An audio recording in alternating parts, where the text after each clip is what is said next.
Você se lembra daquela garotinha perfeita com cachinhos dourados? Shirley Temple, símbolo de felicidade absoluta, que salvou a América da Grande Depressão.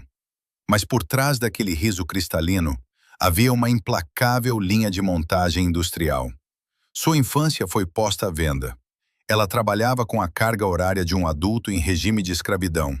Seus dentes de leite perdidos eram substituídos por próteses. E ela só podia sorrir sob o comando rígido do diretor.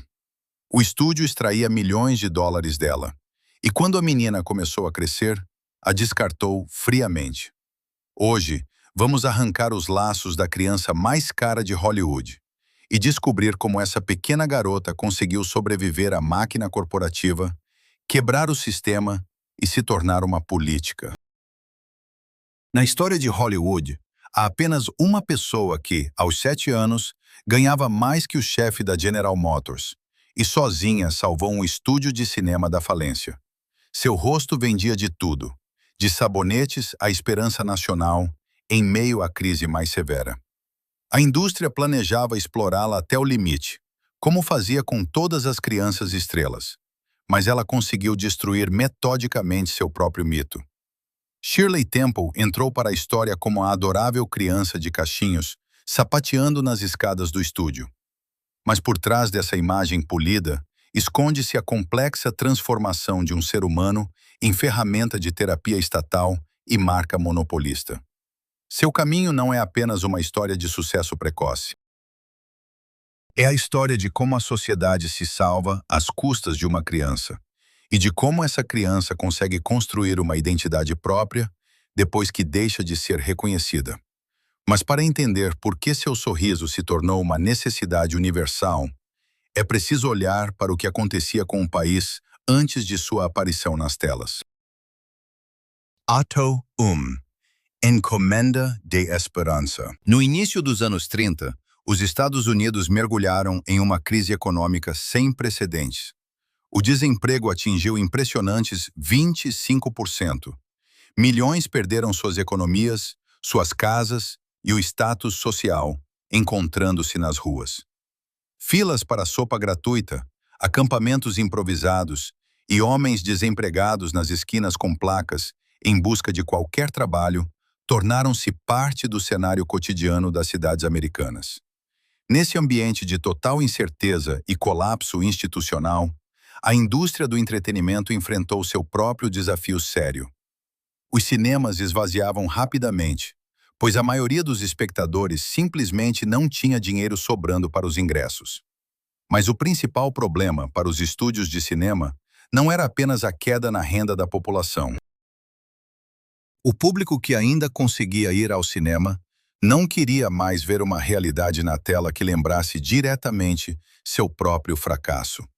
Os chefões de Hollywood rapidamente perceberam que o realismo cotidiano e os dramas sociais não vendiam mais. As pessoas que iam ao cinema escuro não buscavam um reflexo artístico de seus problemas diários, mas sim um alívio temporário garantido deles. O colapso econômico exigiu do cinema uma mudança radical e rápida de curso. O escapismo tornou-se não apenas uma escolha de gênero dos diretores, mas a principal estratégia de sobrevivência das grandes companhias cinematográficas. A indústria precisava urgentemente de um novo produto emocional, poderoso, infalível e capaz de funcionar como um anestésico social para toda uma nação. As estrelas dos anos 20, com seu estilo de vida glamuroso, paixões fatais e dilemas morais complexos, de repente se tornaram irrelevantes. A exibição de luxo em meio à pobreza geral parecia uma provocação, e os heróis dramáticos adultos inevitavelmente carregavam o peso de vícios, compromissos ou cansaço de vida. O público não podia mais se identificar com eles ou buscar apoio emocional neles. A sociedade precisava de um arquétipo, absolutamente isolado da decadência financeira e moral do mundo exterior.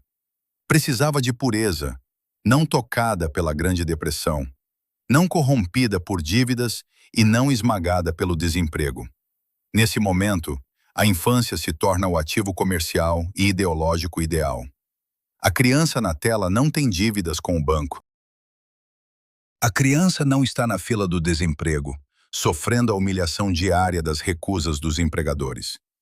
No contexto de uma crise profunda, o personagem infantil representa a ilusão de segurança absoluta, um símbolo de esperança claro e incondicional de que um futuro normal ainda é possível. No entanto, para o consumo em massa nessa escala, não era qualquer criança que servia.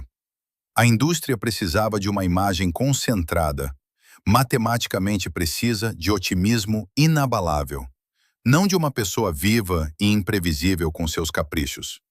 A aparição de Shirley Temple nas telas foi uma resposta precisa e oportuna a essa demanda social aguda. A menina com os cachos loiros perfeitos não apenas atuava em filmes, ela desempenhava uma função sociocultural específica de estabilizar o humor público. Seus filmes eram construídos com a mesma estrutura que funcionava infalivelmente de filme em filme, porque atingia o ponto mais vulnerável do público. O mundo adulto, severo, inóspito ou destruído, regularmente se confrontava com a alegria inabalável da pequena garota. E esse mundo rígido, inevitavelmente cedia sob sua pressão. A dinâmica visual e narrativa de suas cenas quase sempre se baseava em um contraste preciso. A pequena Shirley era colocada em um quadro com homens sérios, sombrios, às vezes abertamente cínicos. Podiam ser políticos teimosos, empresários falidos, avós severos, militares rigorosos ou veteranos cansados da vida. No contexto da trama, sua tarefa não era apenas recitar um texto decorado, mas desarmar física e emocionalmente o adulto. Ela os olhava diretamente nos olhos, segurava suas mãos com confiança, cantava canções e dançava em escadas ou mesas.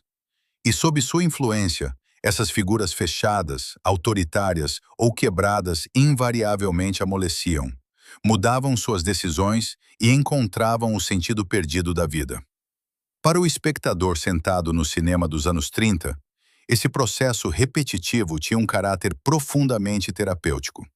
Se um milionário cínico ou um rigoroso funcionário público na tela podia se suavizar e se tornar gentil com o sorriso de uma pequena garota, então a realidade ao redor, fora das paredes do cinema, não era tão hostil e desesperadora.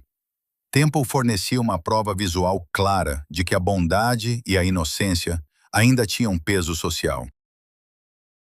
O cinema vendia não apenas um ingresso para uma sessão de entretenimento, vendia 90 minutos de alívio psicológico intenso, do qual os adultos quebrados pela crise desesperadamente precisavam. Sua influência tornou-se tão ampla que logo ultrapassou os limites da indústria do entretenimento, transformando-se em um fator de política interna. Quando o presidente Franklin Delano Roosevelt declara publicamente que enquanto a América tiver Shirley Temple, o país estará bem, o status da atriz muda fundamentalmente. Ela deixa de ser apenas uma criança artista popular, arrecadando grandes bilheteiras. Ela oficialmente se torna um elemento da política emocional nacional. Seu sorriso se transforma em uma espécie de dever cívico, um símbolo transmitido em nível estatal da resiliência da nação diante das mais severas crises econômicas. O mito que os estúdios de cinema construíram em torno de Temple era totalmente sustentado pela ilusão de absoluta naturalidade. O público era consistentemente e profissionalmente convencido de que na frente das câmeras estava apenas uma criança feliz e despreocupada, cuja alegria era espontânea e não exigia nenhum esforço. As covinhas nas bochechas, o riso sonoro, o sapateado animado, as falas facilmente pronunciadas. Tudo isso era apresentado à imprensa e ao público como uma manifestação orgânica de sua natureza interior. Para uma sociedade cansada, era extremamente confortável acreditar que Shirley Temple não estava atuando de acordo com um roteiro, mas simplesmente vivendo em cena, irradiando aquela luz que tanto faltava fora do set de filmagem. A sociedade se salvava através desse rosto iluminado, preferindo não pensar em quais métodos ele era produzido. A época precisava da ilusão de bem-estar muito mais do que da verdade objetiva sobre como Hollywood funcionava. O cinema forneceu esse consolo em escala industrial, atendendo à demanda nacional. Mas a esperança, colocada na linha de montagem dos estúdios, por definição, não pode depender de acaso, inspiração criativa ou do humor volúvel de uma criança. Para cumprir sua função de terapia nacional, sem interrupções, essa imagem na tela precisava ser absolutamente confiável, estável e rigidamente controlada. Os espectadores viam apenas o resultado final, cuidadosamente polido, leveza, doçura infinita e despreocupação radiante. Eles sinceramente percebiam seu sucesso fenomenal como um milagre da natureza, como uma pepita de ouro encontrada por acaso pelos diretores. No entanto, por trás dessa imagem impecável de felicidade infantil espontânea, escondia-se um mecanismo de ordem completamente diferente, muito mais pragmática. Para que o país continuasse a receber sua dose diária de otimismo, a criança na tela teve que funcionar não como uma menina comum, mas como um elemento infalível de uma complexa produção comercial.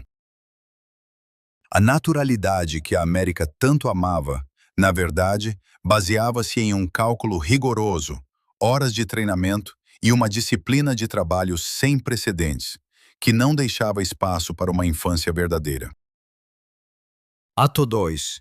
Engenharia do Encanto. Em 1935, o filme O Pequeno Coronel chega às telas, com a pequena Shirley Temple, de apenas 6 anos, sapateando nos degraus de uma escada ao lado do lendário dançarino Bill Bojangles Robinson. Na tela, essa cena parece um momento espontâneo, uma brincadeira leve entre um adulto e uma criança que decidiram se divertir. O público vê um sorriso radiante, cachos saltitantes e movimentos absolutamente naturais. Mas, nos bastidores, essa famosa cena na escada era uma tarefa coreográfica complexa. O sapateado exigia um senso de ritmo impecável, sincronização precisa e resistência física. A menina não improvisava em cena. Ela seguia um padrão rigidamente ensaiado, acompanhando um dos dançarinos mais técnicos de sua época, e fazia isso sem aparente esforço. A mecânica desse sucesso cinematográfico excluía qualquer acaso. Para alcançar a ilusão de total leveza por parte da criança, eram necessárias semanas de ensaios monótonos e longas jornadas de filmagem. Em Hollywood dos anos 30, refazer cenas era caro. O filme era um recurso estritamente limitado, e o tempo dos iluminadores e operadores de câmera era rigidamente regulamentado pelos sindicatos. Shirley precisava não apenas parecer adorável em cena, mas entregar um resultado tecnicamente impecável com um mínimo de erros. Ela tinha que chegar pontualmente às marcas no chão, não sair do foco estreito das pesadas câmeras de cinema, pronunciar suas falas com clareza e não atrapalhar os parceiros adultos. Esse nível de concentração é difícil até para atores experientes, mas para Temple tornou-se o padrão básico de seu trabalho diário. O dia de filmagem da Estrela Mirim era estruturado como o de um profissional de estúdio.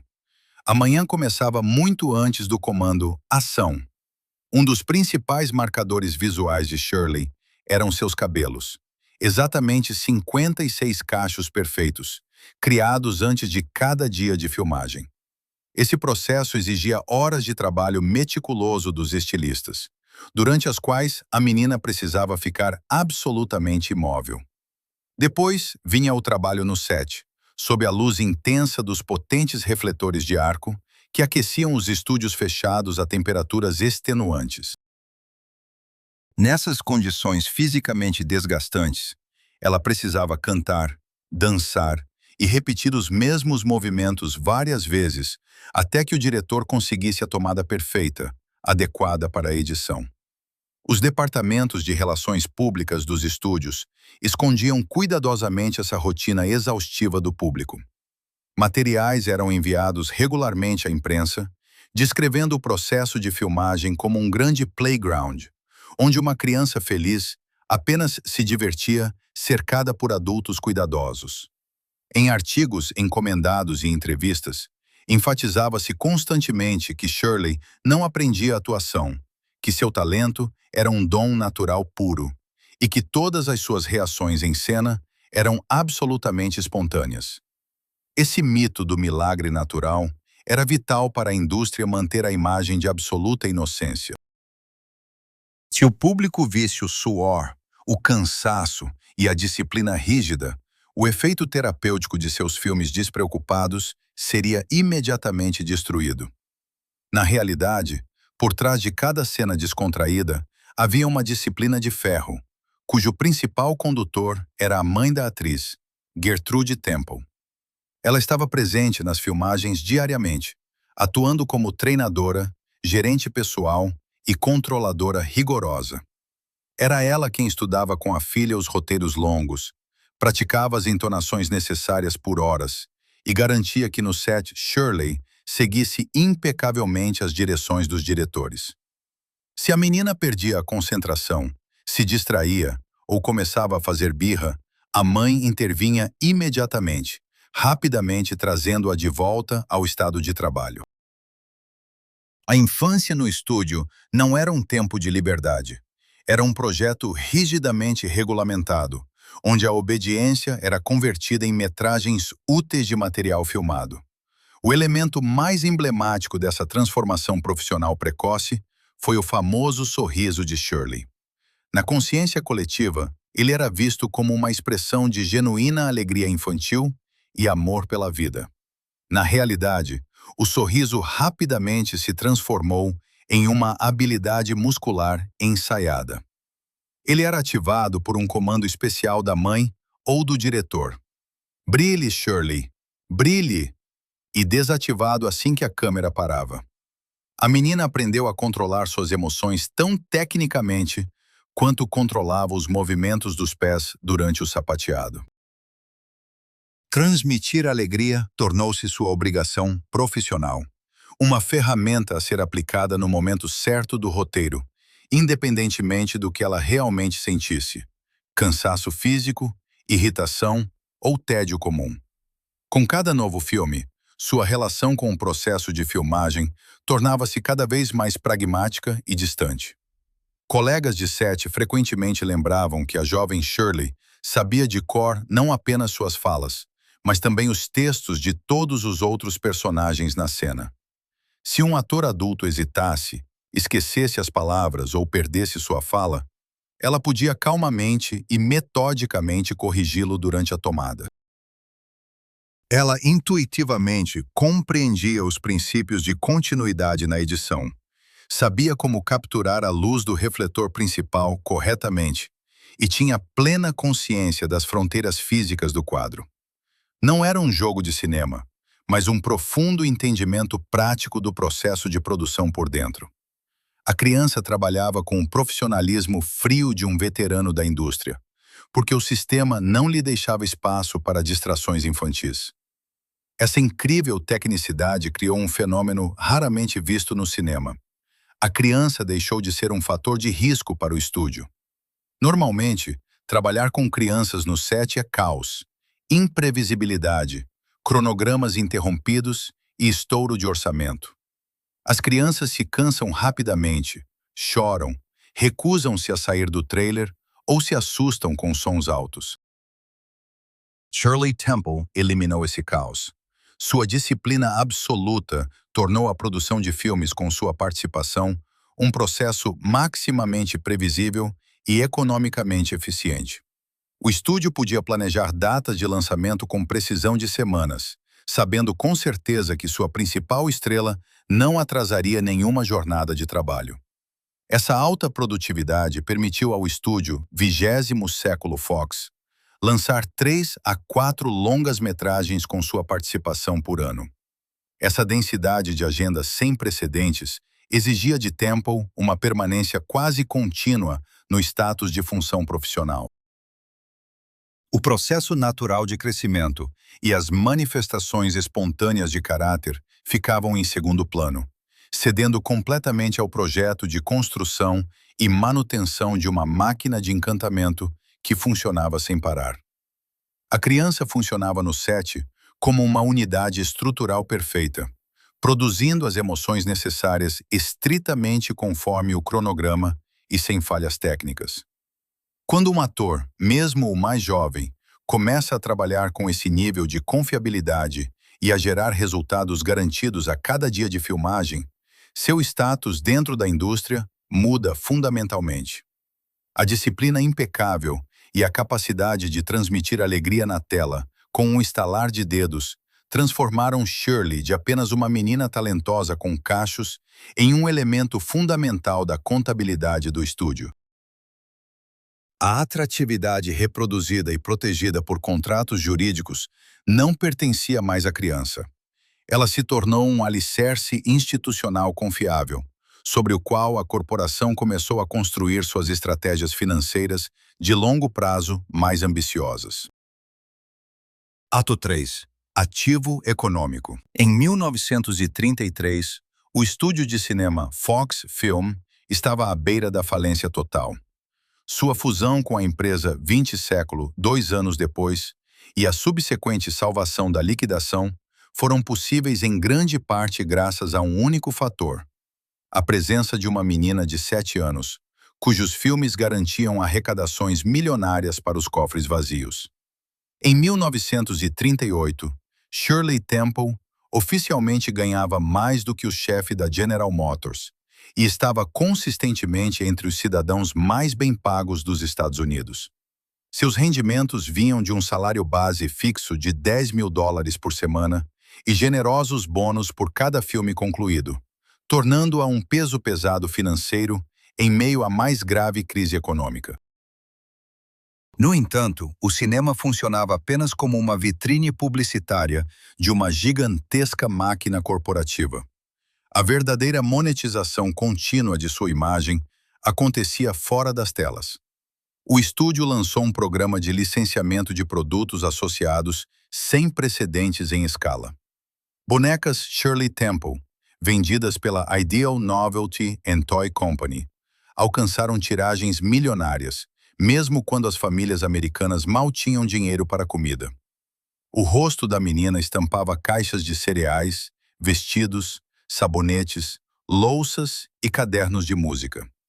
Foi a primeira vez na história de Hollywood que uma criança atriz se transformou em uma marca comercial universal, cuja notoriedade midiática era diretamente e metodicamente convertida em lucro para dezenas de indústrias associadas. Essa complexa estrutura de rendimentos exigia controle jurídico total sobre a portadora da marca. Os contratos assinados com o estúdio regulamentavam rigorosamente cada aspecto da existência física de Temple. Os documentos determinavam não apenas o número de horas passadas no set de filmagem, mas também os parâmetros corporais do principal ativo. Seus famosos 56 cachos, peso, altura e até a forma dos dentes estavam sob jurisdição corporativa. Quando Shirley começou a perder os dentes de leite naturalmente, o estúdio não podia se dar ao luxo de interromper a produção e adiar os lançamentos. Foram feitas próteses ortodônticas especialmente para ela, para que seu sorriso nas telas permanecesse inalterado em cada cena. A fisiologia de uma criança viva estava completamente subordinada ao cronograma comercial. Dentro da hierarquia da 20 Século Fox, Temple funcionava não como uma funcionária contratada, mas como uma empresa fundamental.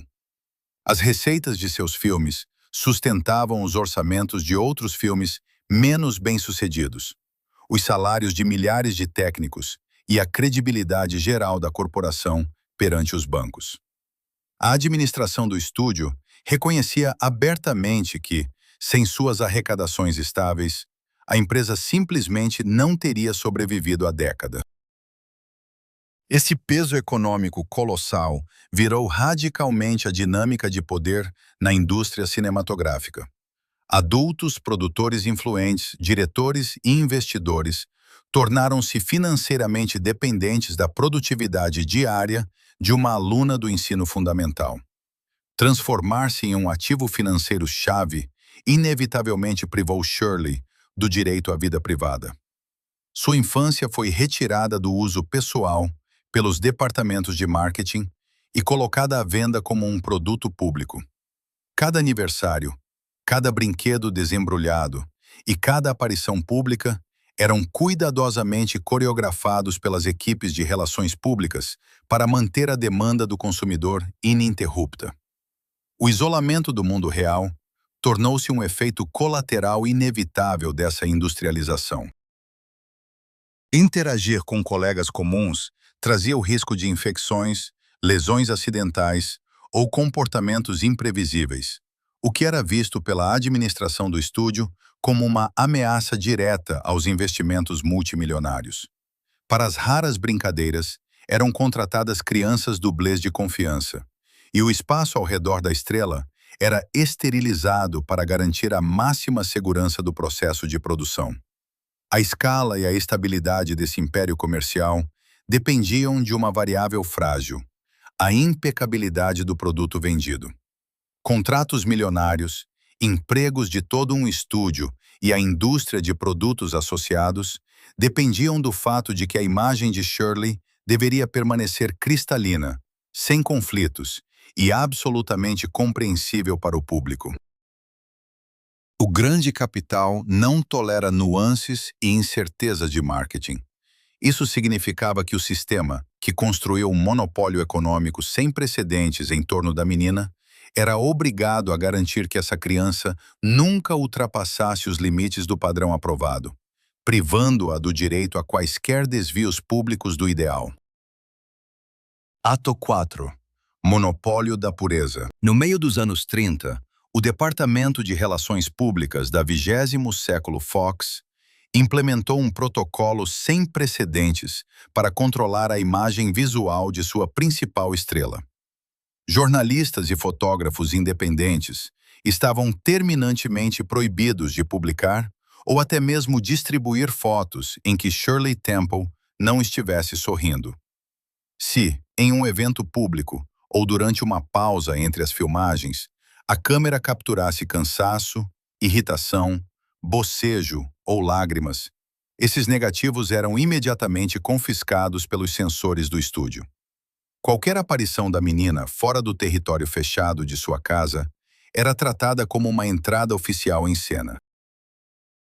Ela era obrigada a usar constantemente vestidos cuidadosamente escolhidos que destacassem sua silhueta infantil, e seus famosos 56 cachos deviam permanecer impecáveis, quer estivesse no set de filmagem ou em um passeio em família. A aparência física da criança deixou de ser uma questão privada e se transformou em um padrão corporativo rigorosamente protegido. Esse controle total se justificava pelo fato de que o estúdio vendia não apenas a atuação, mas uma concepção específica, uma pureza absoluta, sem máculas. Em meio à crise econômica severa, essa pureza funcionava como o produto social mais desejado, mas também era o construto de marketing mais frágil. A ilusão de uma infância perfeita e serena podia ser destruída por uma única fotografia acidental, mostrando uma birra infantil comum ou um mau humor. A direção da corporação entendia perfeitamente que o público pagava o ingresso justamente para ver um mundo onde não havia espaço para a tristeza. Por isso, o mito da menina mais feliz da América precisava de manutenção diária, metódica e profissional, eliminando qualquer manifestação não autorizada de fraqueza humana. A consequência dessa estratégia foi a privação institucional de Shirley do direito fundamental às emoções negativas naturais. Dentro do sistema construído, ela não tinha a possibilidade de manifestar publicamente mau humor, exaustão física por longas horas de trabalho ou simples descontentamento. Reações infantis comuns, como resistência às regras, caprichos ou o desejo de ficar sozinha, eram vistas pela indústria como uma violação direta das obrigações profissionais. Seu espectro emocional foi artificialmente reduzido a variações pré-aprovadas de alegria, surpresa e comovente compaixão. A menina era forçada a suprimir diariamente quaisquer impulsos internos que não correspondessem ao seu papel na tela, transformando a transmissão de otimismo em uma disciplina de trabalho rígida. O público, por sua vez, não era apenas consumidor dessa imagem, mas também seu maior vigilante. Os espectadores que lhe escreviam milhares de cartas e se reuniam em grandes multidões nas estações de trem durante suas viagens pelo país, não queriam ver a criança real, cansada da estrada. Eles exigiam encontrar o símbolo vivo. Quando adultos, muitas vezes sobrecarregados por dívidas e dificuldades da vida, se aproximavam dela nas ruas, esperavam receber imediatamente a mesma terapia emocional que compravam nos cinemas. Shirley tinha que sorrir infalivelmente para prefeitos, senadores, banqueiros e cidadãos comuns, confirmando sua crença de que a esperança brilhante realmente existia. Seu comportamento público tornou-se uma forma de dever nacional constante. Os rígidos limites desse mito inevitavelmente levaram ao estabelecimento de um monopólio estrito sobre sua identidade. O construto de tela chamado Shirley Temple tornou-se tão influente e economicamente significativo que começou a absorver completamente a pessoa viva. Nesse sistema de coordenadas, não havia espaço para a formação de um caráter complexo, para dúvidas ou crises de idade. Qualquer sinal de que a menina estava se tornando mais complexa, reservada ou sarcástica, era visto pelo sistema como uma ameaça direta à integridade da marca. A indústria precisava de um padrão estático, matematicamente calculado, que pudesse ser reproduzido ano após ano sem o menor risco de perder a lealdade do público-alvo. A política de roteiros do estúdio refletia consistentemente essa necessidade de estagnação. Os filmes estrelados por Temple eram construídos seguindo a mesma fórmula imutável, onde seus personagens não passavam por um desenvolvimento interno real. Eles não aprendiam com seus erros, não enfrentavam dilemas morais intransponíveis e não mudavam sua visão de mundo à medida que a trama se desenvolvia. Sua única função era permanecer o centro estático de virtude, em torno do qual os personagens adultos se transformavam. Essa repetição era justificável financeiramente centenas de vezes, mas transformava o trabalho da jovem atriz em um serviço interminável do mesmo clichê aprovado, bloqueando qualquer crescimento criativo ou pessoal em cena. Surgiu uma situação paradoxal. Para manter a imagem de uma criança ingênua e inocente, de Temple era exigido o mais alto nível de inteligência adulta e compreensão analítica do processo de produção. Ela precisava entender claramente as expectativas de milhões de pessoas, saber ler instantaneamente os contextos sociais e fornecer a reação necessária com a precisão de um mecanismo de relógio. Sua mente, disciplina e incrível capacidade de trabalho eram usadas exclusivamente para simular de forma convincente a despreocupação infantil. Suas qualidades profissionais mais fortes foram direcionadas para sustentar a ilusão de que essas qualidades não existiam e que diante das câmeras estava apenas a personificação da espontaneidade infantil. À medida que se aproximava do período da puberdade, essa pressão sistêmica só aumentava.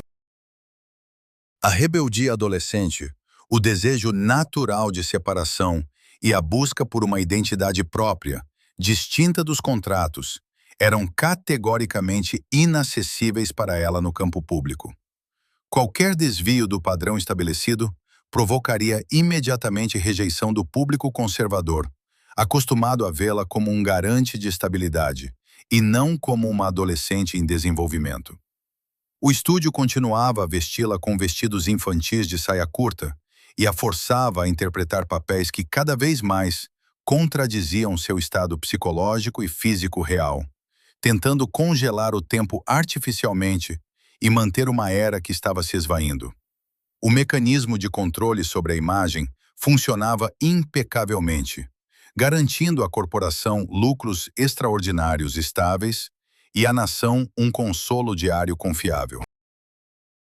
Advogados podiam elaborar contratos tão rigorosos quanto quisessem, descrevendo detalhadamente o comprimento do cabelo e a obrigação de sorrir nas estreias. E os gerentes de relações públicas podiam retirar da imprensa qualquer fotografia indesejada. No entanto, esse impecável monopólio da pureza continha uma vulnerabilidade fundamental e insuperável. A indústria construiu um império econômico colossal, com base em uma variável que não podia ser fixada fisicamente por documentos legais. O público exigia intransigentemente uma infância eterna, mas a pessoa viva dentro desse construto perfeito, inevitavelmente, continuava a crescer. Ato 5. O erro da idade. No final dos anos 30, os departamentos de produção da 20 século Fox enfrentaram um problema que não podia ser resolvido com novos contratos milionários, melhores diretores ou disciplina corporativa mais rígida. Shirley Temple começou a amadurecer fisicamente. Para manter a silhueta familiar ao público, os figurinistas recorriam a truques de alfaiataria cada vez mais complexos.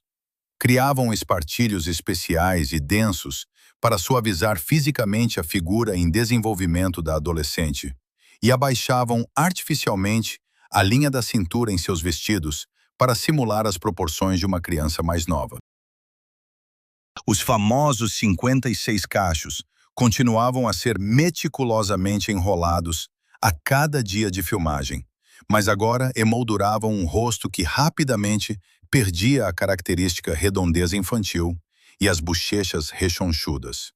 Os operadores de câmera recebiam instruções técnicas rígidas para evitar ângulos baixos que destacassem seu crescimento e ajustavam a iluminação do estúdio para minimizar qualquer sinal de amadurecimento inevitável. O estúdio fazia tentativas desesperadas de congelar o tempo fisicamente, usando todo o arsenal de ferramentas óticas e de design para mascarar as mudanças biológicas de seu principal ativo financeiro. O problema não estava na queda de seus padrões profissionais pessoais. Temple continuava sendo uma atriz incrivelmente disciplinada. Memorizava textos longos impecavelmente, executava elementos coreográficos complexos de primeira e nunca tinha falhas emocionais no set. O colapso crítico ocorreu na própria arquitetura dos roteiros de Hollywood, que foram escritos para ela por anos. Toda a fórmula de seu sucesso fenomenal se baseava no contraste marcante e matematicamente calculado entre a criança frágil e minúscula e o mundo adulto severo e implacável.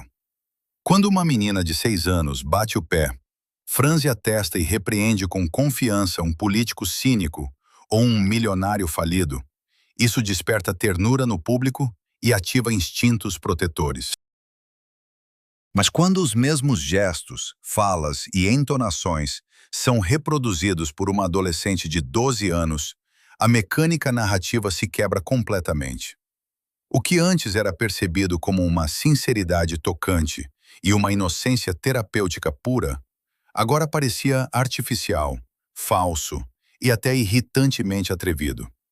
A pessoa em crescimento inevitavelmente destruiu a dinâmica de poder estabelecida na tela, transformando a doce persistência infantil em uma pregação adolescente. A indústria caiu na armadilha de sua própria estratégia de marketing super bem-sucedida. Os departamentos de relações públicas passaram anos fazendo falsificações diretas, diminuindo intencionalmente a idade real da atriz nos comunicados de imprensa oficiais para prolongar a validade de sua imagem infantil. Durante toda a década, a corporação vendeu ao público não um talento dramático em desenvolvimento, mas um estágio fisiológico específico e estático. Os contratos não eram feitos com uma pessoa viva, capaz de transformação profissional e pessoal, mas com um conjunto aprovado de características visuais e comportamentais. À medida que Shirley crescia, A base estrutural de seus filmes começou a apresentar rachaduras profundas. Roteiristas e diretores simplesmente não sabiam como adaptar sua presença na tela aos novos parâmetros físicos, porque a indústria nunca a considerou uma unidade dramática completa. O público também nunca foi preparado para a possibilidade de que essa criança perfeita pudesse mudar. Foram acostumados a ver a menina com covinhas nas bochechas como uma constante imutável, um refúgio seguro de qualquer problema externo. A reação do público a essas mudanças se tornou um marcador preciso de como esse mito público funcionava e do que a América realmente queria. As bilheteiras começaram a cair constantemente, o que se tornou especialmente notável e doloroso para a corporação após o lançamento do caro filme O Pássaro Azul, em 1940. Neste filme, o estúdio tentou mudar um pouco o papel de Temple, confiando a ela o papel de uma menina caprichosa e egoísta, que ao longo da trama comete erros, os reconhece e aprende a ser boa. O público, categoricamente e de forma intransigente, rejeitou esse experimento. Os espectadores não queriam ver Shirley Temple exibindo traços de caráter ruins ou passando por um processo complicado de amadurecimento moral. Em sua percepção coletiva, ela deveria permanecer como a portadora de uma verdade absoluta, já pronta, salvando outras pessoas, e não como um personagem que precisava de correção ou autodescoberta. O fracasso do filme demonstrou claramente os limites rígidos do permitido. O público se recusava a pagar por realismo ou desenvolvimento psicológico, exigindo de forma intransigente o retorno do ideal congelado. A situação foi agravada pelo fato de que o contexto histórico e sociocultural que gerou o fenômeno Shirley Temple também estava mudando rapidamente.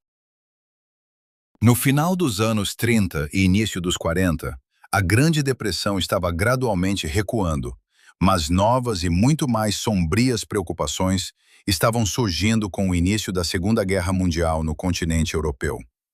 A demanda nacional por uma esperança simples e despreocupada começou a se transformar irreversivelmente.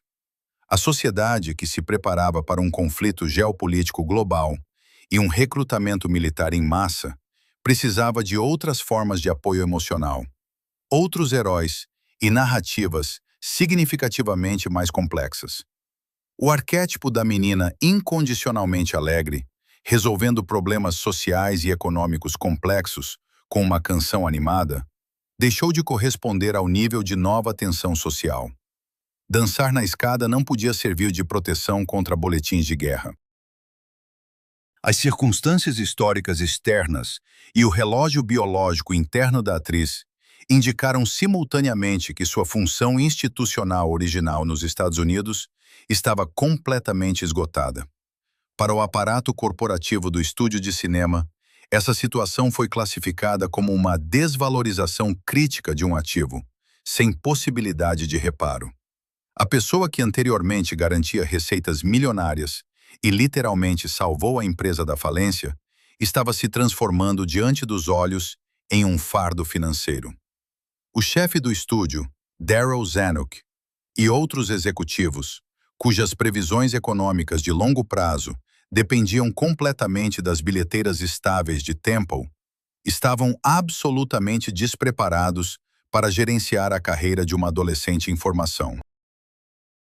As tentativas de introduzi-la cuidadosamente em enredos mais adultos, ou dar-lhe papéis com uma leve linha romântica inocente, pareciam pouco convincentes, causavam perplexidade nos críticos e não cobriam os custos de produção. A corporação enfrentou o duro fato industrial. Estender legalmente um contrato com uma pessoa viva não é difícil, mas estender um contrato com uma ilusão que perdeu para sempre sua aparência física original é tecnicamente impossível.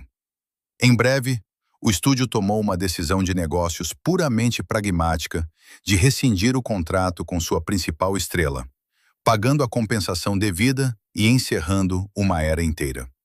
Temple se encontrou em um vácuo profissional único e paradoxal. Durante anos, ela meticulosamente aperfeiçoou um conjunto de habilidades altamente especializadas. A capacidade de acionar um sorriso radiante no momento certo, expressar um espanto infantil sincero, dançar um número coreográfico complexo com um parceiro adulto e suavizar emocionalmente qualquer conflito na tela. Agora, esse altíssimo nível de preparação técnica trabalhava exclusivamente contra ela. Quanto mais precisa e profissionalmente ela executava sua rotina clássica, mais estranho e cinematograficamente absurdo isso parecia na interpretação de uma garota em crescimento.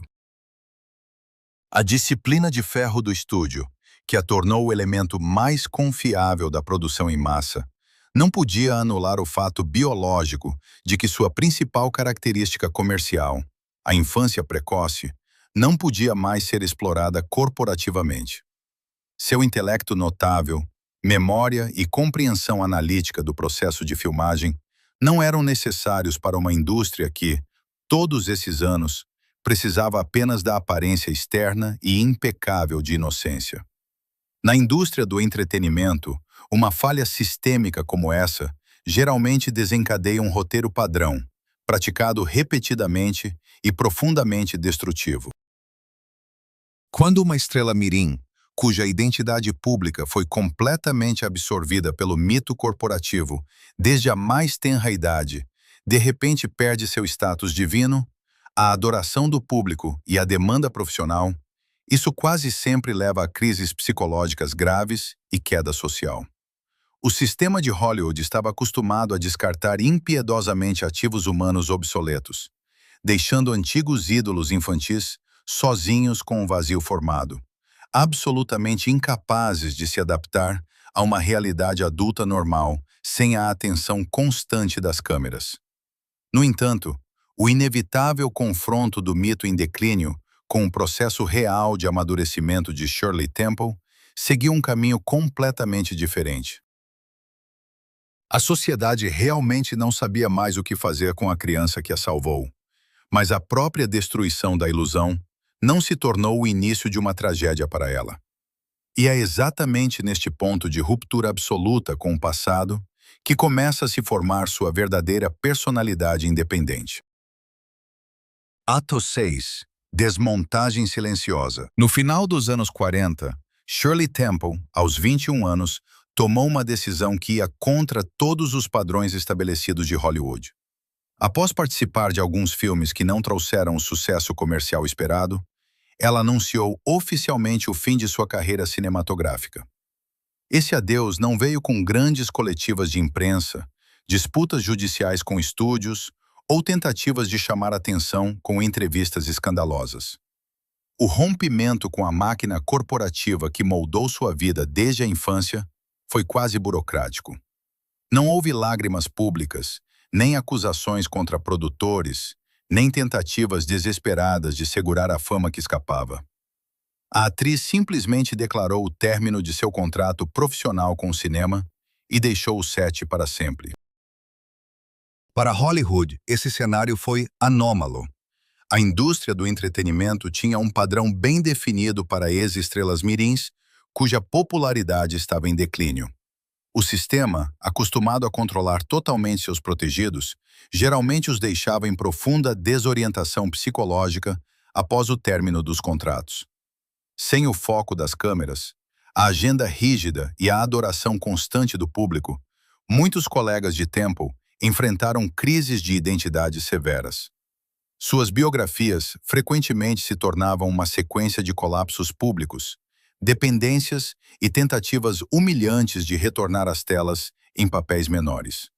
O maquinário de Hollywood era programado para explorar, não para adaptar socialmente seus ativos descartados.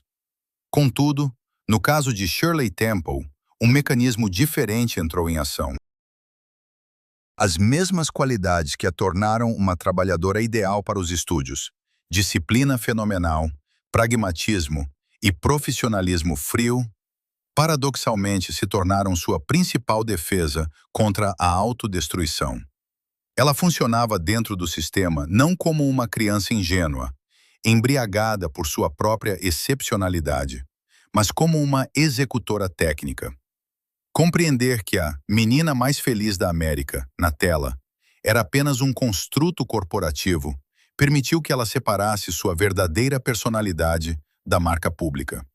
Quando a demanda por essa marca caiu, ela não viu isso como uma perda de identidade.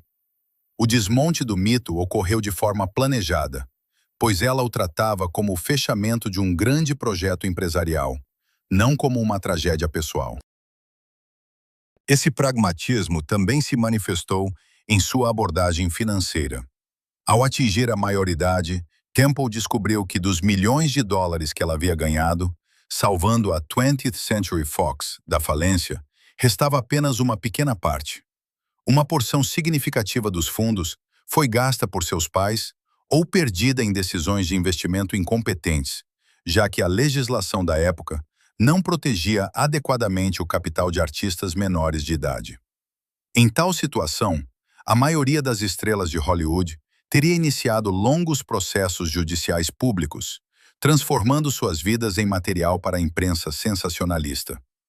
Shirley preferiu registrar as perdas sem escândalos.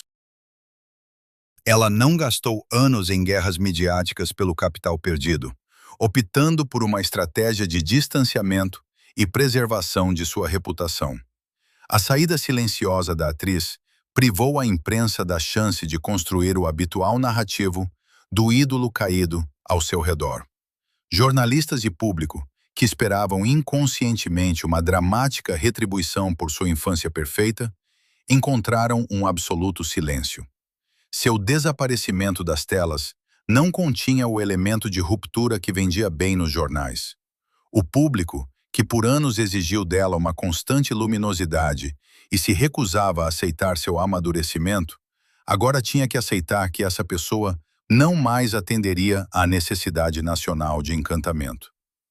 Temple simplesmente parou de fornecer ao público acesso ao seu recurso emocional. A partir do término de sua carreira no cinema, começou o processo de retomada do controle sobre seu próprio corpo e espaço pessoal. A atriz se livrou da necessidade de atender aos rígidos padrões visuais ditados pelos protocolos corporativos por uma década e meia. Os famosos cachos, vestidos curtos e a mímica rigorosamente controlada ficaram nos figurinos e arquivos.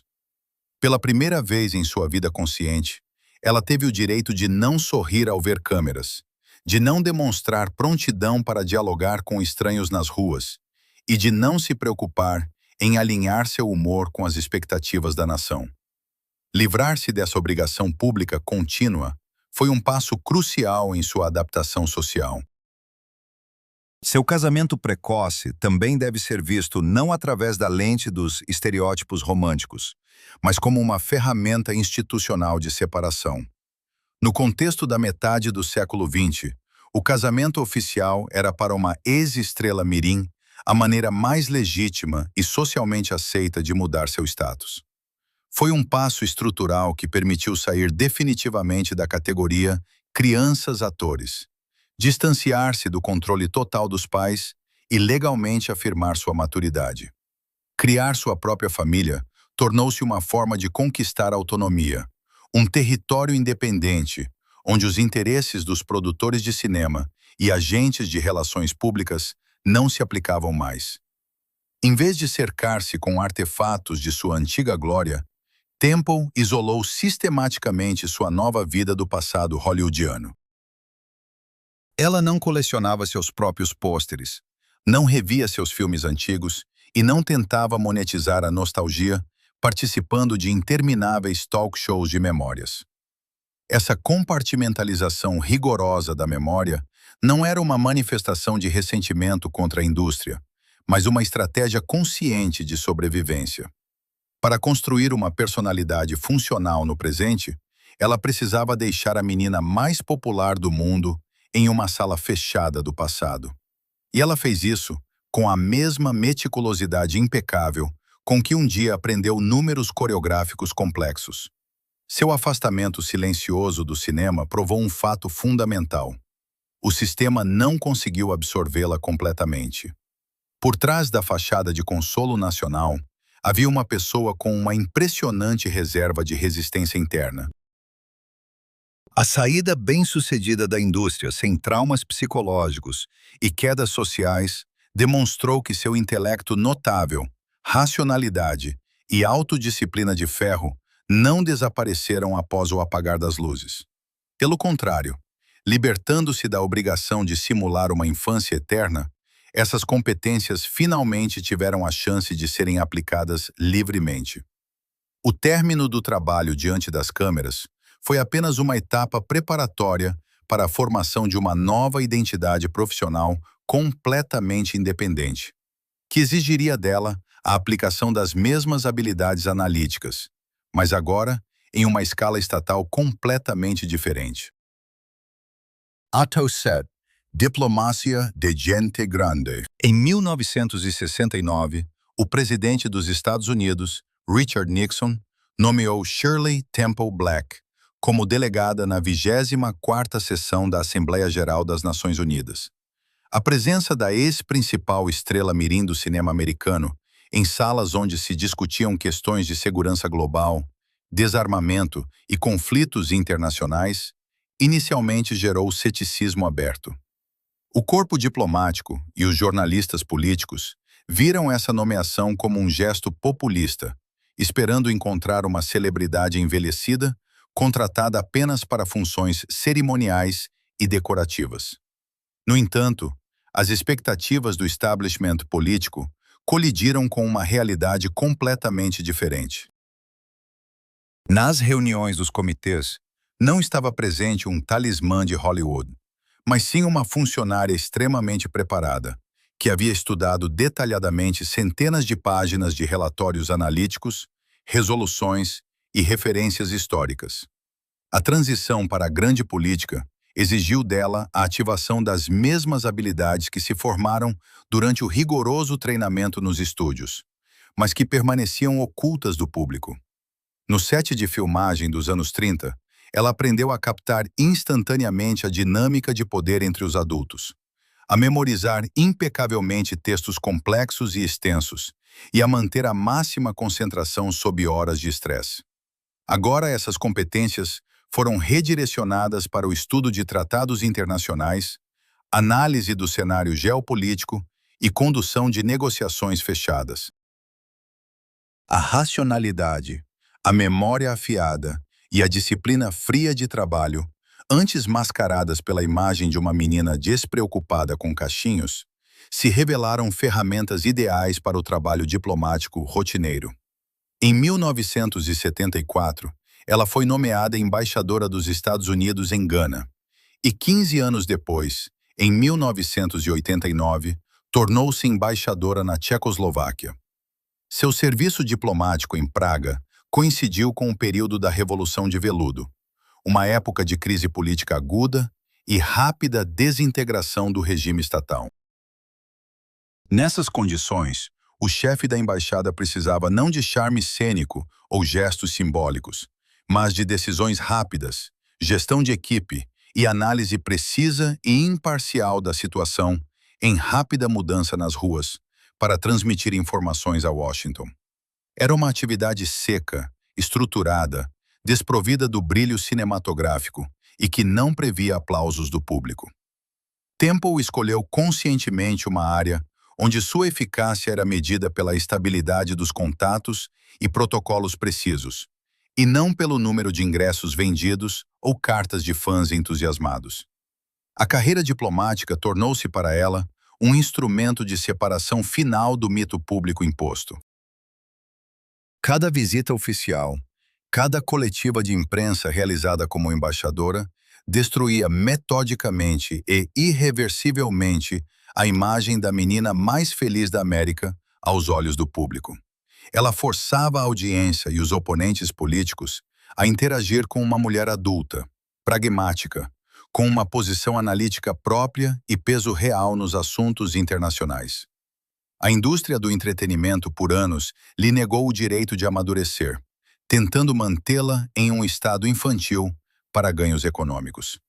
O serviço público tornou-se sua resposta sistemática a esse monopólio, um espaço legítimo onde sua idade experiência de vida acumulada e intelecto não eram mascarados por espartilhos, mas sim a base necessária para a realização profissional. É importante notar que na política, Temple se recusava categoricamente a explorar a nostalgia dos eleitores ou colegas estrangeiros. Quando, durante suas missões diplomáticas, funcionários de outros países, com boas intenções, tentavam iniciar reuniões oficiais mencionando seus papéis infantis ou sapateado, ela cortava essas tentativas de forma educada, mas extremamente firme, imediatamente direcionando a conversa para a pauta do dia. Ela construiu uma barreira impenetrável entre o símbolo histórico das telas e a representante ativa do governo americano. Essa separação era crucial para que ela fosse levada a sério no mundo conservador e patriarcal da diplomacia dos anos 70 e 80.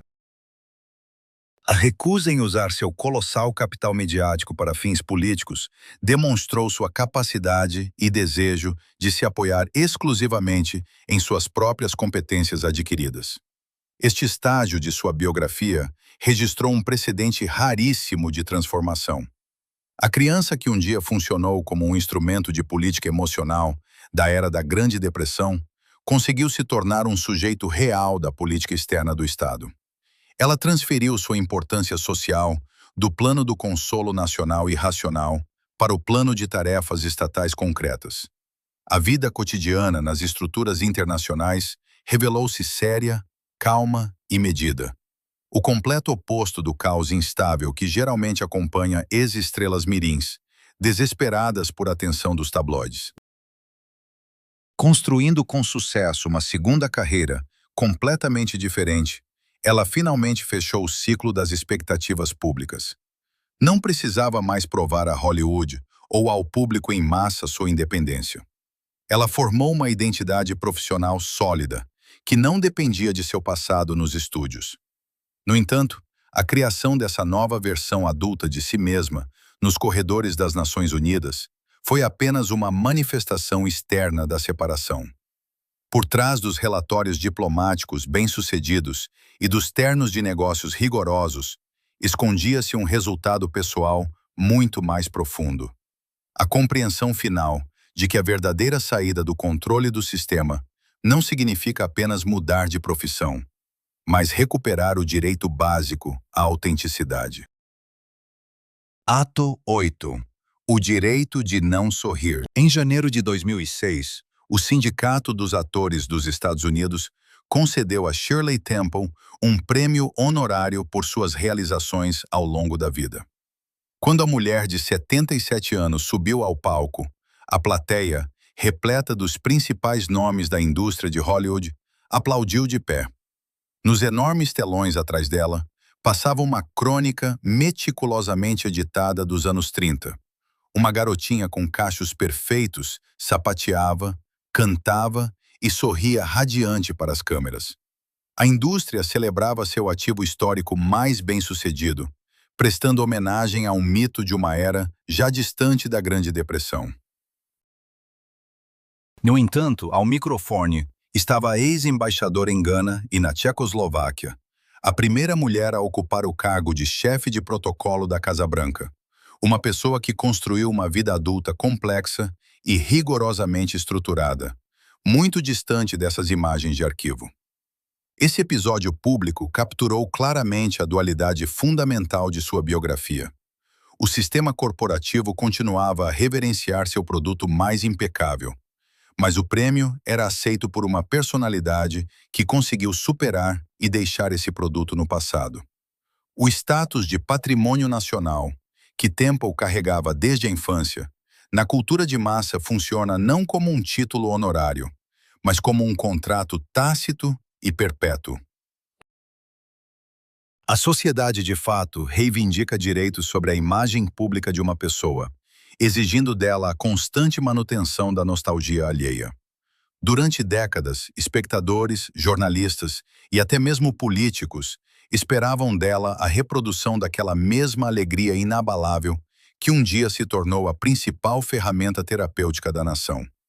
A consciência coletiva tentava fixá-la em um estado de eterna e imutável inocência, recusando-se a reconhecer as mudanças naturais de idade, carreira e intelecto.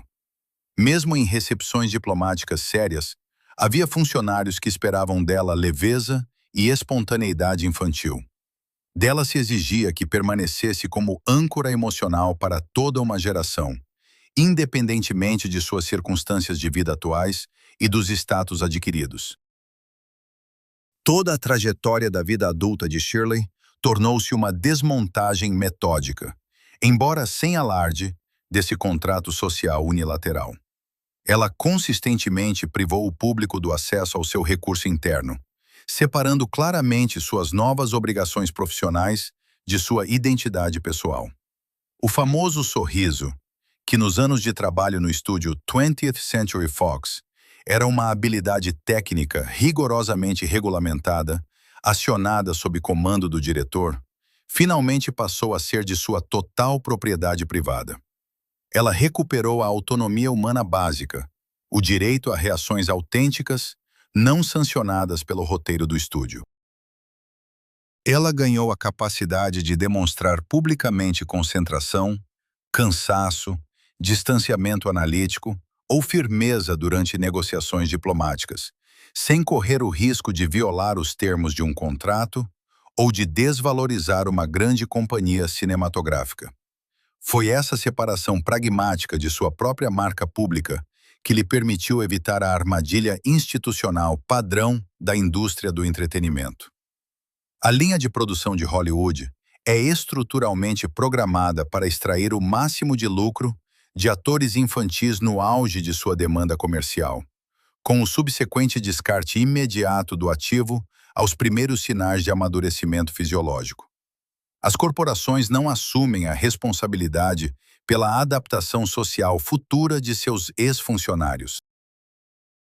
O vácuo de atenção que se forma após a rescisão dos contratos e a falta de habilidades de adaptação ao mundo real tradicionalmente levam ex-estrelas infantis a crises de identidade severas, falências financeiras e marginalização social pública. Temple contornou esse algoritmo destrutivo graças a um alto nível de autodisciplina e a compreensão racional de que a garota da tela era apenas uma ferramenta econômica da corporação. Quando a ferramenta perdeu completamente sua relevância produtiva para o cinema, ela não se agarrou a ela, mas simplesmente reestruturou sua atividade para novas tarefas estatais. Em 1988, ela lançou uma autobiografia intitulada Child Star, na qual finalmente desmistificou seu passado em Hollywood. Nesse livro, não havia tentativas de provocar piedade ou ajustar contas com o sistema de estúdios. Pelo contrário, o texto foi escrito em uma linguagem seca e analítica, de alguém que desmonta detalhadamente a mecânica de sua própria produção ao mundo. Temple documentou friamente as manipulações financeiras dos estúdios, as perdas de seus próprios capitais devido às ações imprudentes dos pais e as limitações fisiológicas impostas pelos contratos. Esta publicação tornou-se um ato de apropriação final de sua própria história. Ao registrar os fatos no papel, ela privou os tabloides da possibilidade de especular sobre sua infância, transferindo sua biografia da categoria de mitos públicos para a de história institucional documentada. No entanto, o preço objetivo de seu sucesso precoce permanece inalterado e bastante alto. Os anos de sua formação foram irrevogavelmente retirados e completamente subordinados aos interesses corporativos da indústria cinematográfica e às necessidades macroeconômicas do Estado. O construto da garota mais feliz da América era mantido diariamente à custa de longas horas de trabalho físico no set, controle rígido sobre cada aspecto de sua aparência e a supressão sistemática de reações humanas naturais. Sua infância funcionou como um alicerce financeiro confiável para um grande estúdio e como um anestésico social para um país paralisado pelo colapso econômico da Grande Depressão. A sociedade americana dos anos 30 se salvava de seus próprios medos às custas dessa criança, exigindo dela a transmissão ininterrupta de otimismo em troca do status de ídolo nacional. A sociedade consumia sua energia sem pensar nas consequências para o próprio doador. Na história tradicional do cinema, sua importância profissional costuma ser medida por bilheteiras fenomenais, milhões de cópias de produtos associados e a influência política de sua imagem na tela durante a crise. Essas métricas realmente impressionam por sua escala histórica, mas apenas registram o quão eficazmente o sistema conseguiu monetizar e utilizar esse recurso humano específico. Avaliar sua biografia exclusivamente através da lente dos lucros dos estúdios e das empresas salvas da falência significa reconhecer a vitória do mito corporativo sobre o ser humano vivo. O verdadeiro valor não cinematográfico de sua trajetória de vida é medido por critérios de sobrevivência completamente diferentes e muito mais complexos. No âmbito institucional e social, seu verdadeiro triunfo é justamente a capacidade de escapar do controle total desse sistema de entretenimento sem perder sua própria identidade. Ela conseguiu pegar uma biografia que inicialmente foi totalmente comercializada, desprovida de privacidade e transformada em patrimônio público, e transformá-la em uma realidade autônoma e sustentável. Seu longo trabalho no Departamento de Estado, liderando missões diplomáticas complexas, e sua atividade política estrutural na arena internacional provaram que seu intelecto, resistência e capacidade de trabalho não se limitavam aos limites do estúdio de filmagem. Ela mostrou um exemplo raríssimo, praticamente único, de como uma pessoa, colocada no epicentro de uma exploração industrial massiva de imagem, pode preservar seu núcleo interno e construir uma nova e respeitável reputação profissional do zero. A síntese final de sua biografia ultrapassa em muito os limites da indústria do entretenimento e seus rankings históricos. Shirley Temple conseguiu superar o obstáculo mais difícil enfrentado por qualquer pessoa cujo crescimento foi transformado em uma ferramenta funcional. Ela conseguiu separar seu eu real das expectativas do público. Sua principal vitória na vida não foi salvar um estúdio de cinema da falência, nem mesmo ajudar a nação a superar os anos econômicos mais difíceis do século XX. A verdadeira, silenciosa vitória foi que, ao deixar o set de filmagem, ela finalmente retomou sua vida. Ela se formou como uma profissional adulta e independente, cujo direito às suas próprias emoções, decisões e silêncio nunca mais foi regulado por contratos legais ou demandas sociais por encantamento. A história de Shirley Temple deixa um paradoxo complicado. Na memória coletiva, ela está eternamente fixada como a criança perfeita, sapateando nas escadas do estúdio. Mas sua maior sorte na vida foi justamente o oposto: conseguir deixar de ser essa imagem. A sociedade americana realmente encontrou nela o consolo necessário durante o período econômico mais sombrio do século XX. Mas o preço dessa terapia foi mensurável. Anos completamente retirados do uso privado, emoções colocadas na linha de produção comercial e um amadurecimento natural que a indústria qualificou como defeito de fabricação. Hollywood a construiu como um mecanismo impecável de encantamento, sem imaginar que dentro desse mecanismo se formaria uma autonomia rígida. A indústria do entretenimento é brilhante em criar símbolos nacionais, mas não sabe deixá-los ir.